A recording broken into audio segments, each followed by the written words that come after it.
Hello, everybody, and welcome to today's Reading Through the Bible in 365. Today we are going to be focusing on Deuteronomy chapters 14, 15, and 16, and Mark chapter 12, verses 28 to 44. We're getting started in Deuteronomy with chapter 14. Since you are the people of the Lord your God, never cut yourselves or shave the hair above your foreheads in mourning for the dead. You have been set apart as holy to the Lord your God, and he has chosen you from all the nations of the earth to be his own special treasure. You must not eat any detestable animals that are ceremonially unclean. These are the animals you may eat: the ox, the sheep, the goat, the deer, the gazelle, the roe deer, the wild goat, the addax, the antelope, and the mountain sheep. You may eat any animal that is completely split hooves and chews the cud, but if the animal doesn't have both, it may not be eaten. So you may not eat the camel, the hare, or the hyrax. They chew the cud but do not have split hooves, so they are ceremonially unclean for you. And you may not eat the pig. It has split hooves but does not chew the cud, so it is ceremonially unclean for you. You may not eat the meat of these animals or even touch their carcasses. Of all the marine animals, you may eat whatever has both fins and scales. You may not, however, eat marine animals that do not have both fins and scales. They are ceremonially unclean for you. You may eat any bird that is ceremonially clean. These are the birds you may not eat: the griffin vulture, the bearded vulture, the black vulture, the kite, the falcon, buzzards of all kinds, ravens of all kinds, the eagle owl, the short-eared owl, the seagull, hawks of all kinds, the little owl, the great owl, the barn owl, the desert owl, the Egyptian vulture, the cormorant, the stork, herons of all kinds, the hoopoe, and the bat. All winged insects that walk along the ground are ceremonially unclean for you and may not be eaten, but you may eat any winged bird or insect that is ceremonially clean. You must not eat anything that has died a natural death. You may give it to a foreigner living in your town, or you may sell it to a stranger, but do not eat it yourselves, for you are set apart as holy to the Lord your God. You must not cook a young goat in its mother's milk. You must set aside a tithe of your crops, 1/10 of all the crops you harvest each year. Bring this tithe to the designated place of worship, the place the Lord your God chooses for his name to be honored, and eat it there in his presence. This applies to your tithes of grain, new wine, olive oil, and the firstborn males of your flocks and herds. Doing this will teach you always to fear the Lord your God. Now, when the Lord your God blesses you with a good harvest, the place of worship he chooses for his name to be honored might be too far for you to bring the tithe. If so, you may sell the tithe portion of your crops and herds, put the money in a pouch, and go to the place the Lord your God has chosen. When you arrive, you may use the money to buy any kind of food you want: cattle, sheep, goats, wine, or other alcoholic drink. Then feast there in the presence of the Lord your God and celebrate with your household. And do not neglect the Levites in your town, for they will receive no allotment of land among you. At the end of every third year, bring the entire tithe of that year's harvest and store it in the nearest town. Give it to the Levites, who will receive no allotment of land among you, as well as to the foreigners living among you, the orphans and the widows in your towns, so they can eat and be satisfied. Then the Lord your God will bless you in all your work. Chapter 15. At the end of every 7th year, you must cancel the debts of everyone who owes you money. This is how it must be done. Everyone must cancel the loans they have made to their fellow Israelites. They must not demand payment from their neighbors or relatives, for the Lord's time of release has arrived. This release from debt, however, applies only to your fellow Israelites, not to the foreigners living among you. There should be no poor among you, for the Lord your God will greatly bless you in the land he is giving you as a special possession. You will receive this blessing if you are careful to obey all the commands of the Lord your God that I am giving you today. The Lord your God will bless you as he has promised. You will lend money to many nations, but will never need to borrow. You will rule many nations, but they will not rule over you. But if there are any poor Israelites in your towns, when you arrive in the land the Lord your God is giving you, do not be hard-hearted or tight-fisted toward them. Instead, be generous and lend them whatever they need. Do not be mean-spirited and refuse someone a loan because the year for canceling debts is close at hand. If you refuse to make the loan and the needy person cries out to the Lord, you will be considered guilty of sin. Give generously to the poor, not grudgingly, for the Lord your God will bless you in everything you do. There will always be some in the land who are poor. That is why I am commanding you to share freely with the poor and with other Israelites in need. If a fellow Hebrew sells himself or herself to be your servant and serves you for 6 years, in the 7th year you must set that servant free. When you release a male servant, do not send him away empty-handed. Give him a generous farewell gift from your flock, your threshing floor, and your winepress. Share with him some of the bounty in which the Lord your God has blessed you. Remember that you were once slaves in the land of Egypt, and the Lord your God redeemed you. That is why I am giving you this command. But suppose your servant says, I will not leave you, because he loves you and your family, and he has done well with you. In that case, take an awl and push it through his earlobe into the door. After that, he will be your servant for life.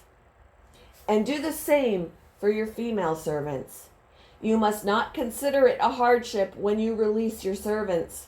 Remember that for 6 years they have given you services worth double the wages of hired workers. And the Lord your God will bless you in all you do.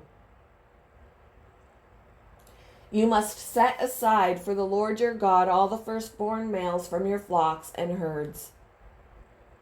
Do not use the firstborn of your herds to work your fields, and do not shear the firstborn of your flocks. Instead, you and your family must eat these animals in the presence of the Lord your God each year at the place he chooses. But if this firstborn animal has any defect, such as lameness or blindness, or if anything else is wrong with it, you must not sacrifice it to the Lord your God. Instead, use it for food for your family in your hometown. Anyone, whether ceremonially clean or unclean, may eat it, just as anyone may eat a gazelle or deer. But you must not consume the blood. You must pour it out on the ground like water. Chapter 16. In honor of the Lord your God, celebrate the Passover each year in the early spring, in the month of Abib, for that was the month in which the Lord your God brought you out of Egypt by night. Your Passover sacrifice may be from either the flock or the herd, and it must be sacrificed to the Lord your God at the designated place of worship, the place he chooses for his name to be honored. Eat it with bread made without yeast. For 7 days the bread you eat must be made without yeast, as when you escaped from Egypt in such a hurry. Eat this bread, the bread of suffering, so that as long as you live you will remember the day you departed from Egypt. Let no yeast be be found in any house throughout your land for those 7 days. And when you sacrifice the Passover lamb on the evening of the first day, do not let any of the meat remain until the next morning. You may not sacrifice the Passover in just any of the towns that the Lord your God is giving you. You must offer it only at the designated place of worship, the place the Lord your God chooses for his name to be honored.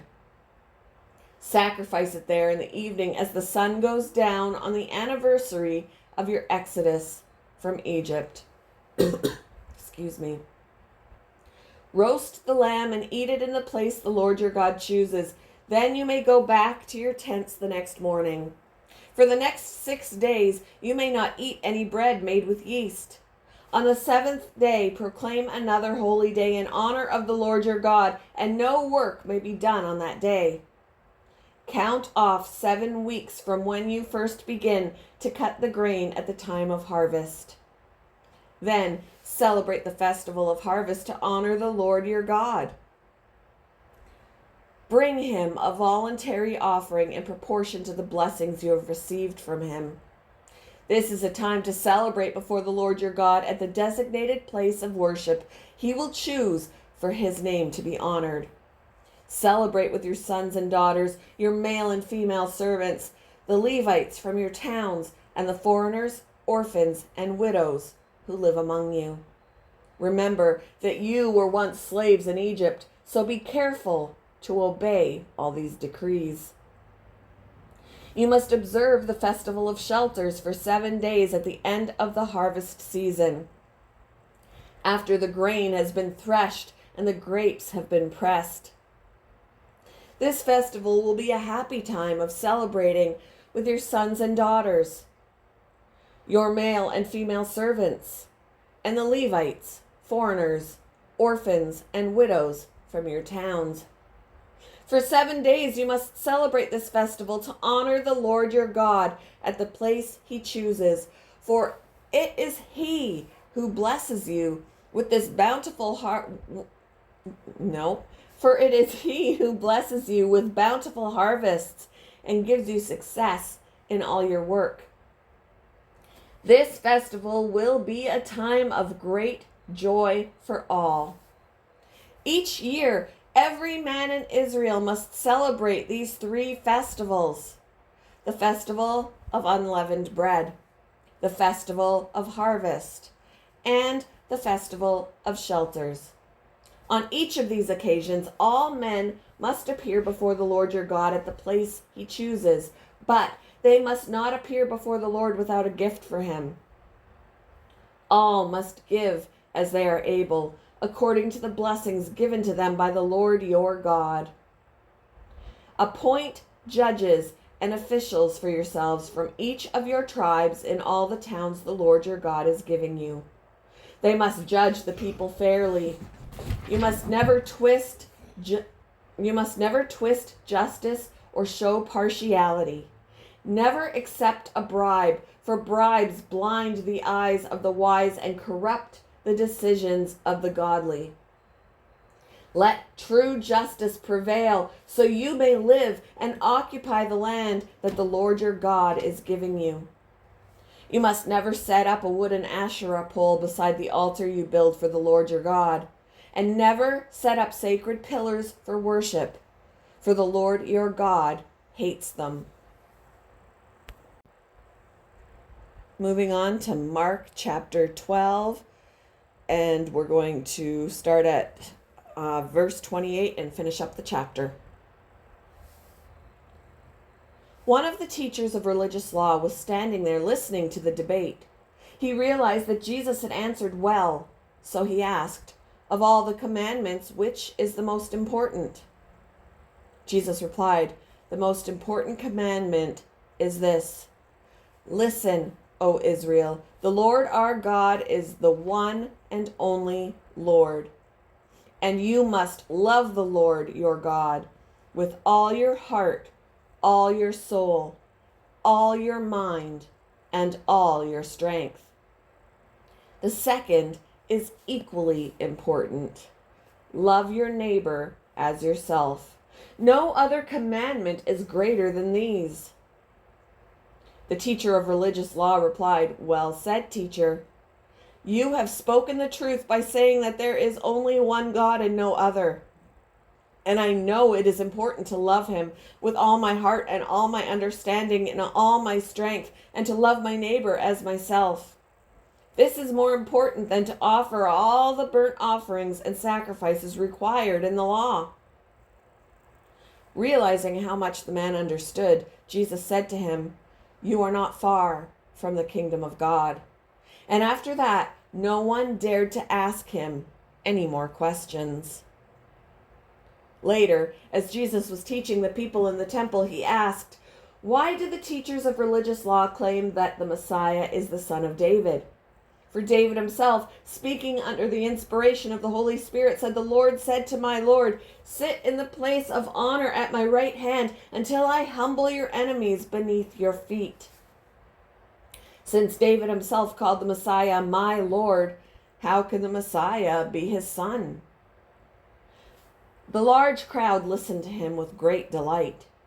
Jesus also taught, "Beware of these teachers of religious law, for they like to parade around in flowing robes and receive respectful greetings as they walk in the marketplaces. And how they love the seats of honor in the synagogues and the head table at banquets. Yet they shamelessly cheat widows out of their property and then pretend to be pious by making long prayers in public. Because of this, they will be more severely punished." Jesus sat down near the collection box in the temple and watched as the crowds dropped in their money. Many rich people put in large amounts. Then a poor widow came and dropped in 2 small coins. Jesus called his disciples to him and said, "I tell you the truth.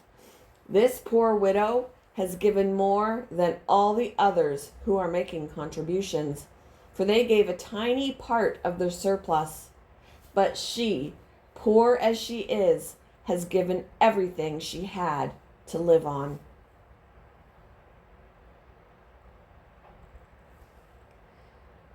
Thank you for joining me for today's reading through the Bible in 365. I hope you all have a wonderful Tuesday, and I will see you in the next one, guys.